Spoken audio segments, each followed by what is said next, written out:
What's going on, guys? How you doing? Welcome back to Black Bear News.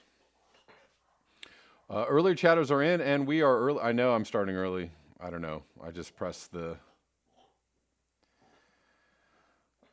go button already on Rockfin, and it was kind of too late to go back. so uh, it was too late to go back, so I just decided to start. I decided it would give us a couple minutes to just uh, kind of say hello. Yes, there is another stream at noon. I'm trying something new. You know, I like to switch things up and try new things. So, we'll see how it goes. I decided to break up the climate change and the political again a little bit. Naz, what's going on? Welcome back.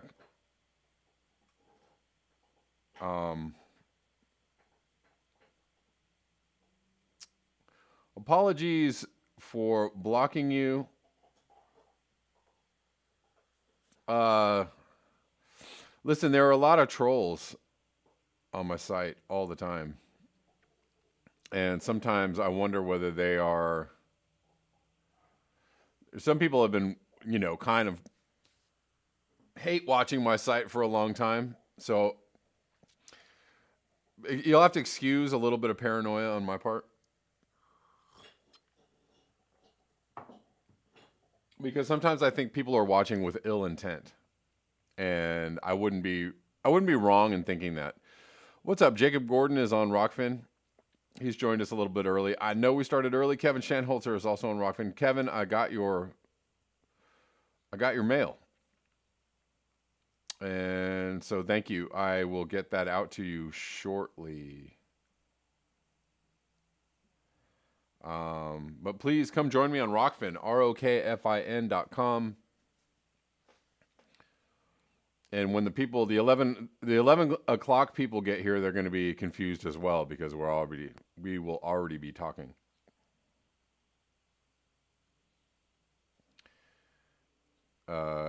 Everybody's confused.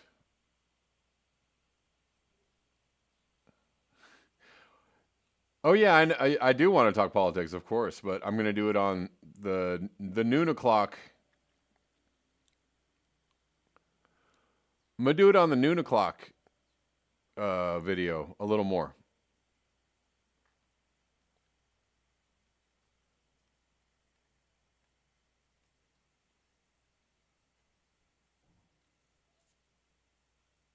But anyways, I saw some early chats that I thought were very interesting.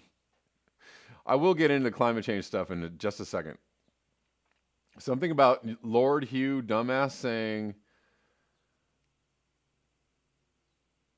or Lord Hugh R.A. Dumbass. That's seriously, wait, he's predicting a USA coup and making tons of sense?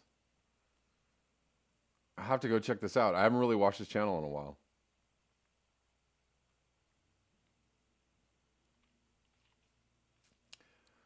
I'm going to talk about this a little more on my other video. I will. Noon o'clock video. Tune in for that, and we'll talk a little more about that. But interesting nonetheless.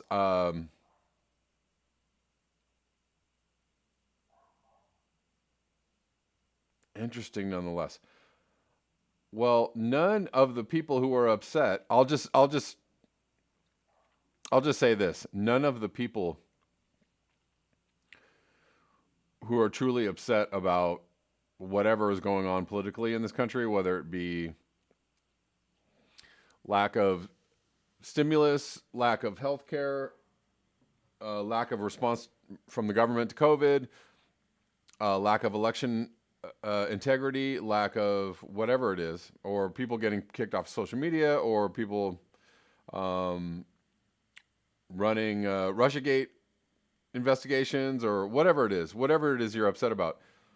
All of that is not going to go away anytime soon. So,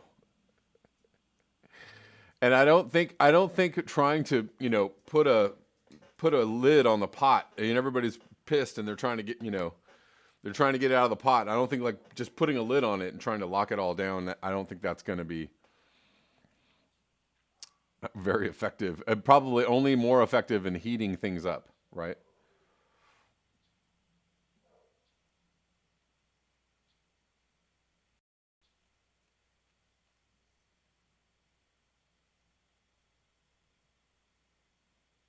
Anyways, hello everyone. Juliet Nickel. We started early today. Osama, J Thadcast, TCR. I know it's random. I started 5 minutes early. It wasn't on purpose. Um, it just worked out that way. Benito Sanchez, how you doing? CB Unglesby, how you doing? Oh, we are so effed. How you doing? Rich Diana, how you doing? Yes, Kabuki Theater, brought to you by the Corporatocracy. I like it. Anyways, let's get into it. And we'll get into it a little more. We'll get into that side of things a little more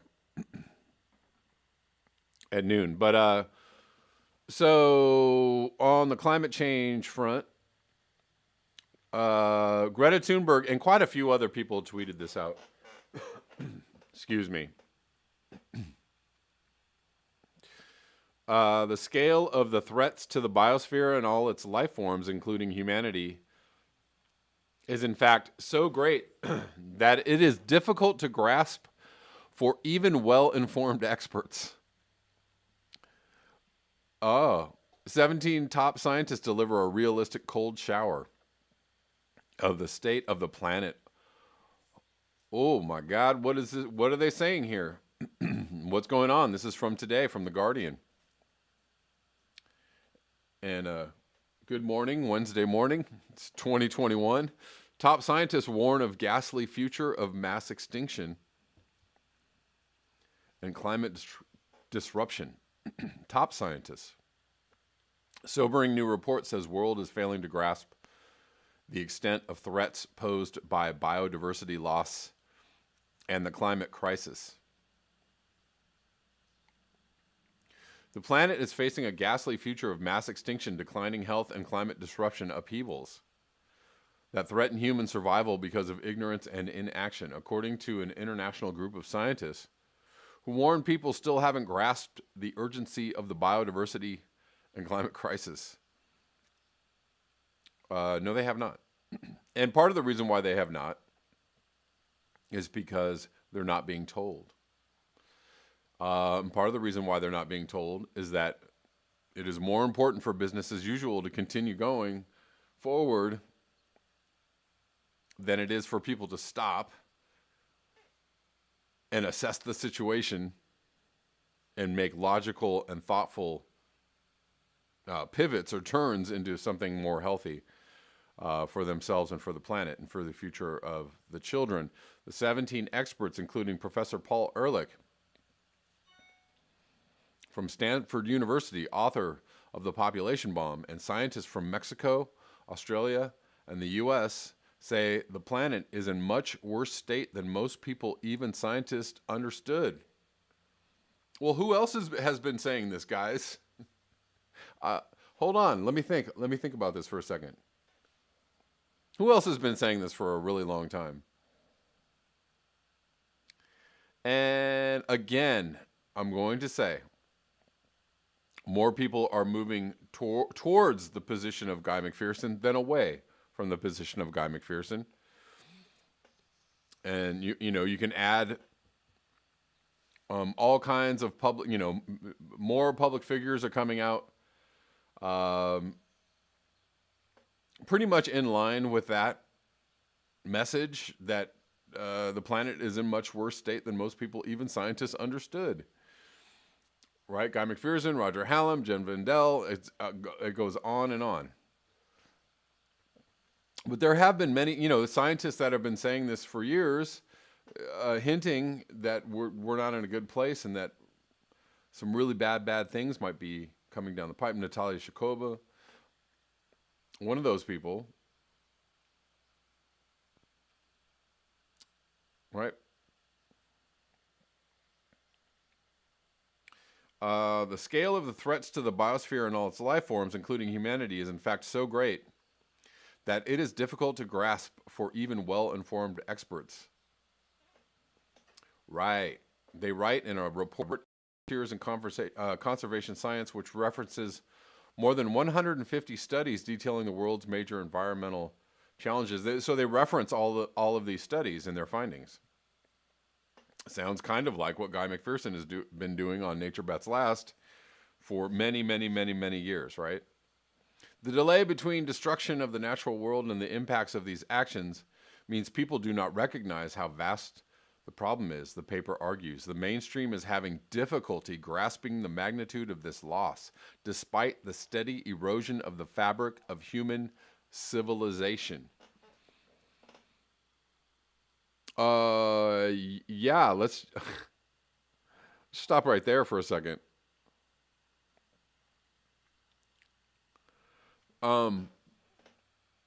It's hard for people to grasp, even people who are, very learned scientists, biologists, and professors. People with standing and respect. People with, good positions somewhere. It's hard,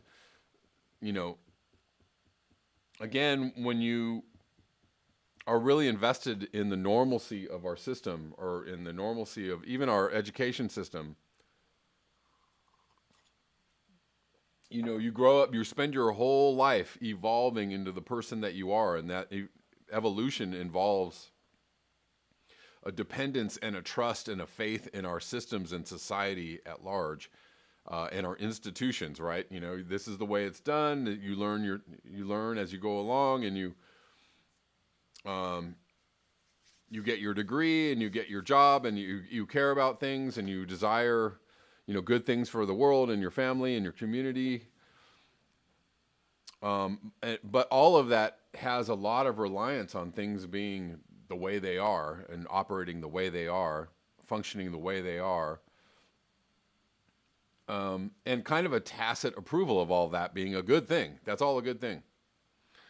So, when you see all this entire structure, this huge umbrella, basically being involved in this sweeping firestorm that's just eating everything in its path, which would be human civilization, and the consequences of that, which would be climate change and climate destruction, it looks kind of scary. The delay between destruction of the natural world and the impacts of these actions means people do not recognize how vast the problem is. The report warns that climate-induced mass migrations,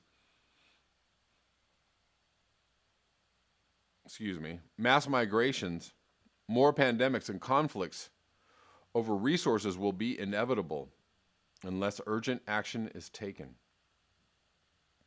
Ours is not a call to surrender. We aim to provide leaders with a realistic cold shower of the state of the planet that is essential for planning to avoid a ghastly future, it adds. A ghastly future. That is, pretty much what the point of this channel is, and many others like it. There are other channels that are trying to say, hey, this is reality. This is what it's looking like. And all of the people that follow these channels are called doomers.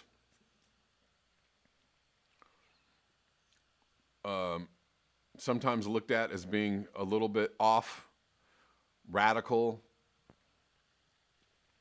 a little scary, a little weird.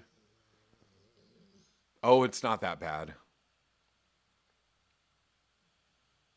Dealing with the enormity of the problem requires far-reaching changes to global capitalism. How about done with global far-reaching changes, as in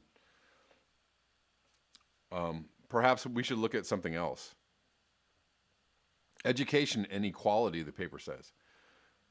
Perhaps we should look at something else in all of those realms. These include abolishing the idea of perpetual economic growth.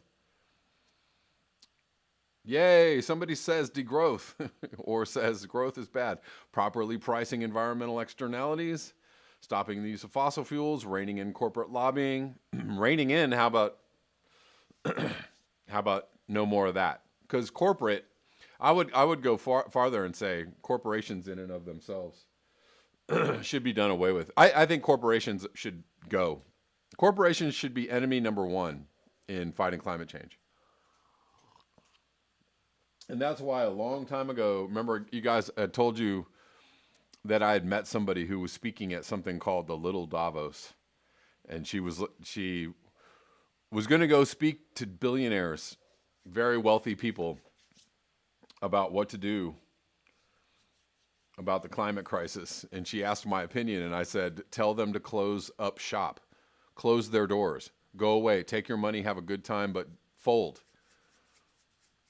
the house of cards, because you are the problem, literally the problem. So reining in corporate lobbying, I'd say axing corporate lobbying, and then going forward and axing corporations.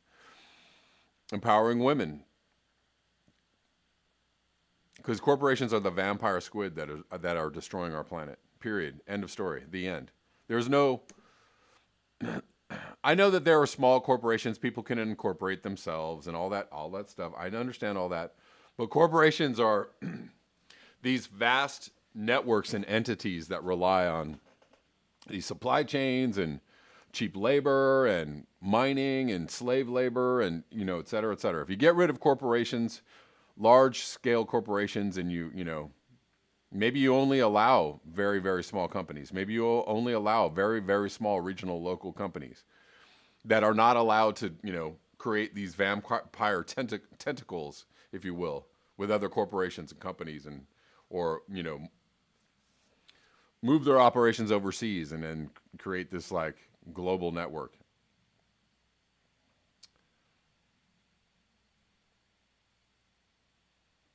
Lightning Rod says corporations are people, right? And I heard that too. Judy Truitt, abolish big banks and corporations will die. Good idea. I like that.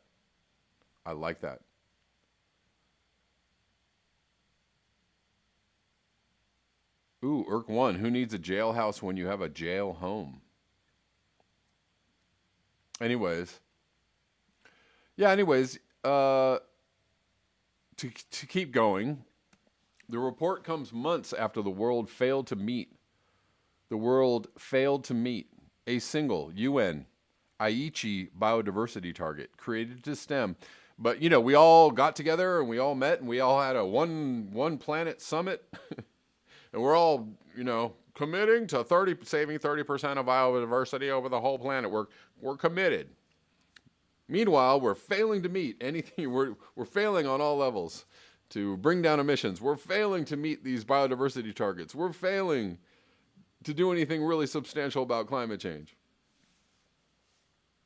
other than talk about it in a way in which, we're going to get these clean, green jobs. We're going to make some green trucks and some green cars and some green airplanes and some green homes. And people are going to have, continue to have more and more green kids. It's all going to be green, and it's all going to be great. The second consecutive time governments have failed to meet their 10-year biodiversity goals. Second consecutive time. Fail, and then fail again. This week, a coalition of more than 50 countries pledged to protect almost a third of the planet by 2030. Again, a pledge. What have we been doing for 50 years? Pledging and trying and meeting and agreeing and making agreements and targets. Is nothing being done? No, there are some things being done, right? All of these targets and agreements and pledges and meetings and all that, mean that, some movement is going on. Some movement is happening. But we're failing on such a large scale that we are losing our entire planet. We are losing 80, 90% of some insect populations and some wild animal populations and some fish populations. That means we're failing on the pledges and the movement that we're generating are not enough to keep pace with the destruction. So big time failing. An estimated 1 million species are at risk of extinction, many within decades, according to a recent UN report. Environmental deterioration is infinitely more threatening to civilization than Trumpism or COVID-19, Ehrlich told The Guardian. Oh, he must be, Paul Ehrlich, he must be a wild-eyed racist because because he doesn't think Trumpism is bad or isn't as big of a problem as environmental deterioration. Anyways, environmental deterioration is infinitely more threatening to civilization than Trumpism or COVID-19. I don't think he's saying it's not threatening. I think he's saying those things are threatening, but environmental deterioration is infinitely more. In The Population Bomb, published in 1968, Ehrlich warned of imminent population explosion, and they are talking about population. So, you go, Guardian. Published in 1968, Ehrlich warned of imminent population explosion and hundreds of millions of people starving to death. Although he has acknowledged some timings were wrong, he has said he stands by its fundamental message. The population growth and high levels of consumption by wealthy nations is driving destruction.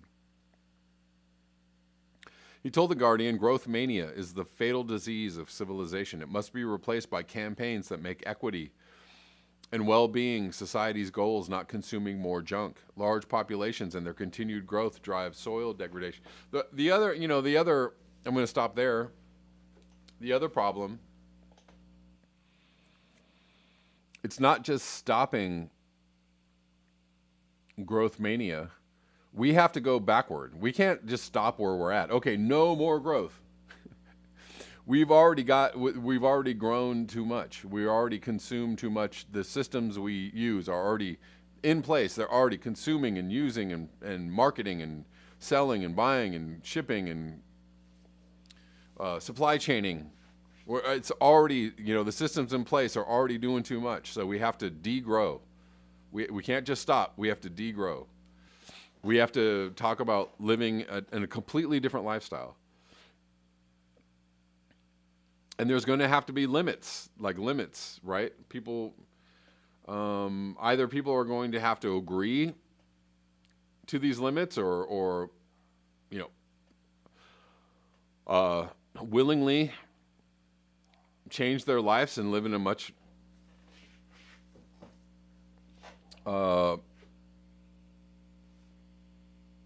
less consumeristic way, or how do we walk this back quickly? I don't know. Or those limits are going to have to be imposed, is what I was trying to say. Large populations and their continued growth drive soil degradation and biodiversity loss, the new paper warns. It's pretty simple, right? This is a scientific paper based on other scientific studies. It's pretty simple science. No, and it has not been debunked, Miss whoever, Professor, whoever you are. On Twitter, this whole population thing, it's been debunked. Not so fast. You're bunk. When you hear the word debunk, you know that a bunch of bullshit is about to happen, right? The word debunked means true. Like, you can literally just say, anybody who says something's been debunked, you could just literally just assume that they're full of shit and the thing that they're talking about is actually true. So we'll just start with that assumption and you'll be much better off. Even though once in a while people use the word debunk correctly in that they actually debunk something that's not true. But very few people do that. Only like Jimmy Dore does that.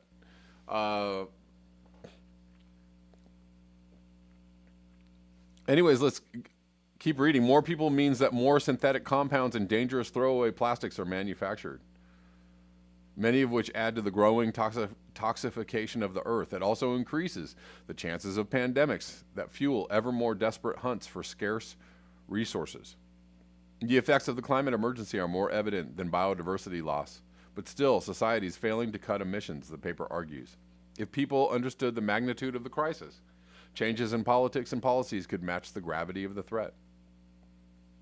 If people understood the magnitude of the crisis, well, if you don't tell them the truth, they can't understand that. Our main point is that once you realize the scale and imminence of the problem, And I'll go on to say, if you don't tell people the truth, they can't understand it. And the truth is, the conspiracy is not that climate change is a hoax. The conspiracy is that climate change is much, much worse than they are willing to tell you. They will not tell you how bad it is, but people are trying to tell you. People have been trying to tell you for a really long time. It's just that it's not a very oh, you mean we're going to kill the entire planet? That's not a very popular subject for people to contemplate. Our main point is that once you realize the scale and imminence of the problem, it becomes clear that we need much more than individual actions like using less plastic, eating less meat, or flying less. Our point is that we need big systemic changes and fast. Professor Daniel Bloomstein from the University of California, Los Angeles, who helped write the paper, told The Guardian. The paper cites a number of key reports published in the past few years, including the World Economic Forum report in 2020, which named biodiversity loss as one of the top threats to the global economy.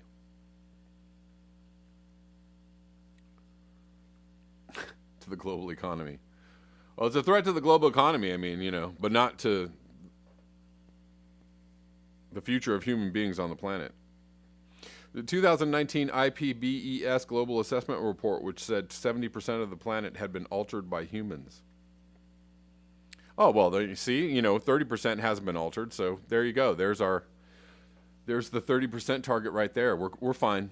The 2020 WWF Living Planet Report, which warned that average population size of vertebrates had declined by 68% in the past 5 years. 68%. Almost 70% of the population size of vertebrates in the past 5 years. A 2018 Intergovernmental Panel on Climate Change report, which said that humanity had already exceeded global warming of 1°C above pre-industrial levels and is set to reach 1.5°C warming between 2030 and 2052.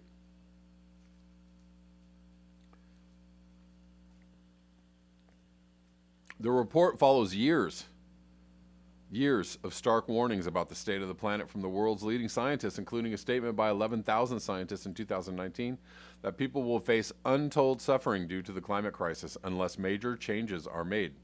Major changes. Not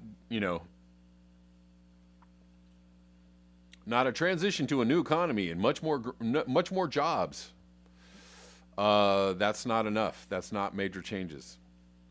In 2016, more than 150 of Australia's climate scientists wrote an open letter to then Prime Minister Malcolm Turnbull demanding immediate action on reducing emissions. That was 5 years ago. In the same year, 375 scientists, including 30 Nobel Prize winners, wrote an open letter to the world about their frustrations over political inaction 5 years ago on climate change. Professor Tom Oliver, an ecologist at the University of Reading, who was not involved in the report, said it was a frightening but credible summary of the grave threat society faces under a business-as-usual scenario. Scientists now need to go beyond simply documenting environmental decline and instead find the most effective ways to catalyze action. Ho-ho. We need to go beyond simply documenting. In other words, your studies not only are not enough, but your studies probably don't need to be happening. They don't need to happen anymore. You need to instead find the most effective ways to catalyze action.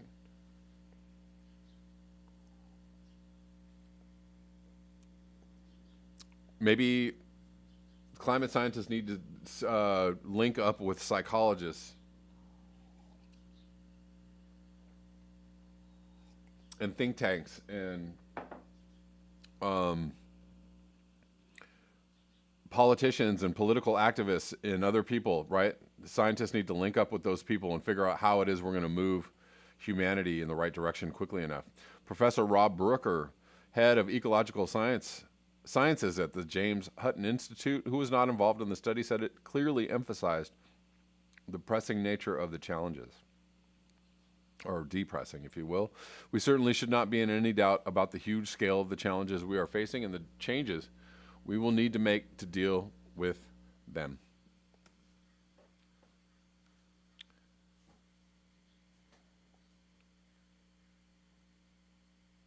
Bold rope lampposts, underground direct action.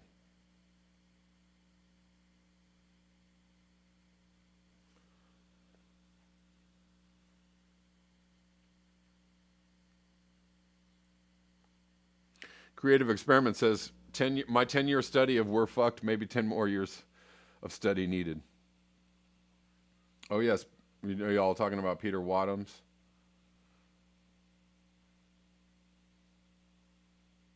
Has also been saying something along those lines.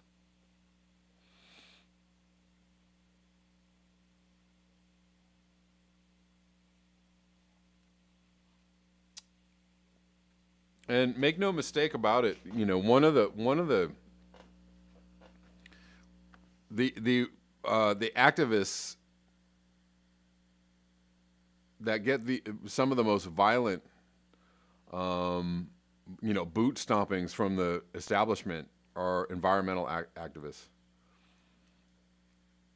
I was just listening to a good podcast with Whitney Webb, who was saying, you know, when that, you know, anti-terrorism laws and protest laws, you know, the people that get stomped the worst are environmental activists, or one of the groups of people that get stomped the worst. Again, so if you are cheering on the censorship and coming draconian laws, be very, very careful.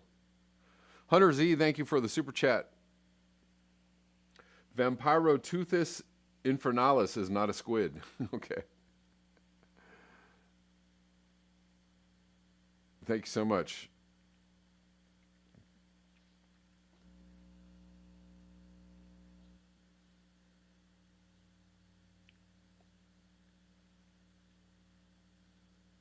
Jay Thadcast says civilization is the root cause. You can't tweak the system and get a different result. Well, then we need to can't tweak the system. We're going to have to tweak civilization. I don't know how you do that. I don't know.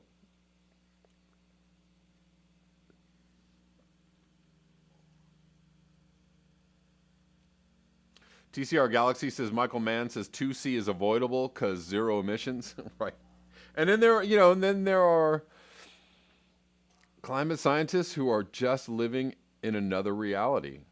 And maybe, you know, again, I don't know if they're in the clutches of the powers that be. Maybe, you know, I don't know if they're in league with the messaging that, you know, don't scare the children, everything's going to be fine if we only just do the right things and net zero by 2050.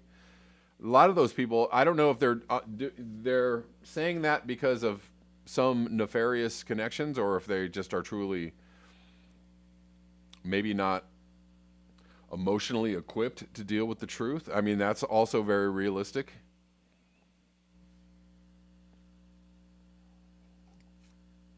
Lance Rebo, also another good point. Peter Wadhams doesn't buy into the doom and gloom, and yet his message is about the methane bomb and other doomy subjects. I don't understand his motives.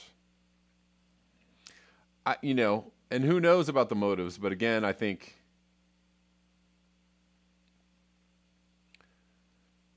I was just talking to a friend the other day about the fact that, you know, we have all this information at our fingertips. We have the entire internet. You know, we have endless amounts of information with which to educate ourselves. And I think a lot of people are just not wired to really take in that information in a healthy way, or maybe they're just not emotionally equipped to connect with the information. So there's that too. Like some people are just not wired to accept reality, right? On some levels, right? I don't know. Oh, Lance Rebo. Well, I appreciate that. You don't need to do that. I mean, I've had Guy McPherson on my channel before. I don't know if he's had me on his channel. I wouldn't mind that, but I appreciate that, Lance. I've been thinking about emailing Guy myself, but yeah, I mean, he's been on my channel several times. It's been a while. It's been over a year, probably almost 2 years. So it's probably about time.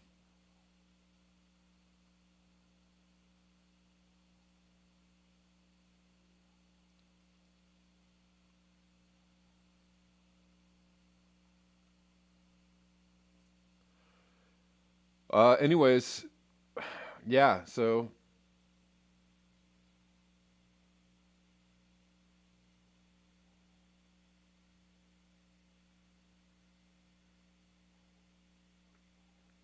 one more thing I wanted to cover in this video, guys.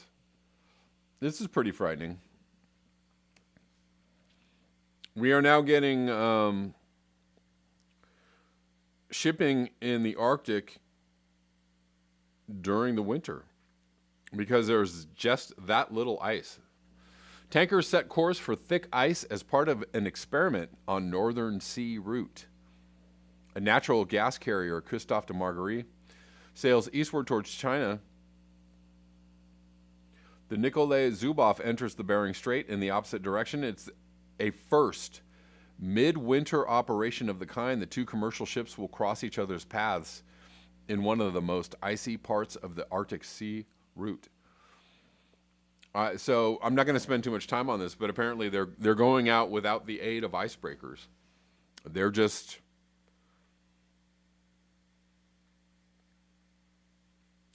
setting to sea. That's it.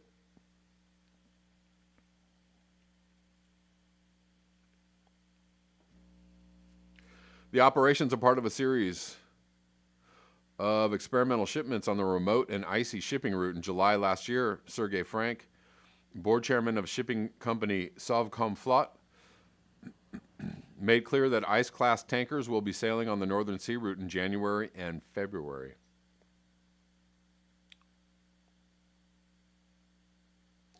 That is how bad the state of the Arctic is. It used to be summertime only, and now January, February, sure, why not? Why not, guys? Let's get some shipping done. Let's get some that vampire squid needs some feeding, and we need some we need to keep those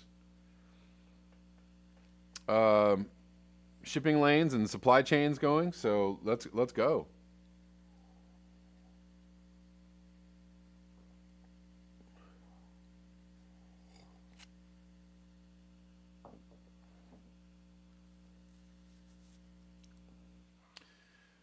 Duncan McCown, yay, just what the Arctic needs, year-round freighter transport.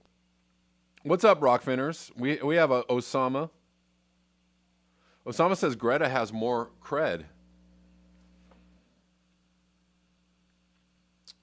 I don't know. Again, I think Greta has been pretty doomy for quite a while. Osama says ghastly is a very doomy word. Yes, it is. Yes, it is. Jay Thadcast is on Rockfin. Osama, Poppy Davis, Kevin Shanholzer, and Jacob Gordon. We have 10 watching on Rockfin. Thank you guys for hanging out with me on the Rockfin. Yeah, that about wraps it up for this video, guys. Thank you all for hanging out with me. Prepper Trucker 57 says we're going pedal to the metal right off a cliff. Pretty much, yeah. Sums it up about as well as you can. Dar Jamel is also pretty great. Yeah, Lance Rebo, you're right. All right, guys, I'm going to be back at noon with a little bit of a political, I don't know what you want to call it, rant, analysis, something. So I'll see you guys back here at noon. Until next time,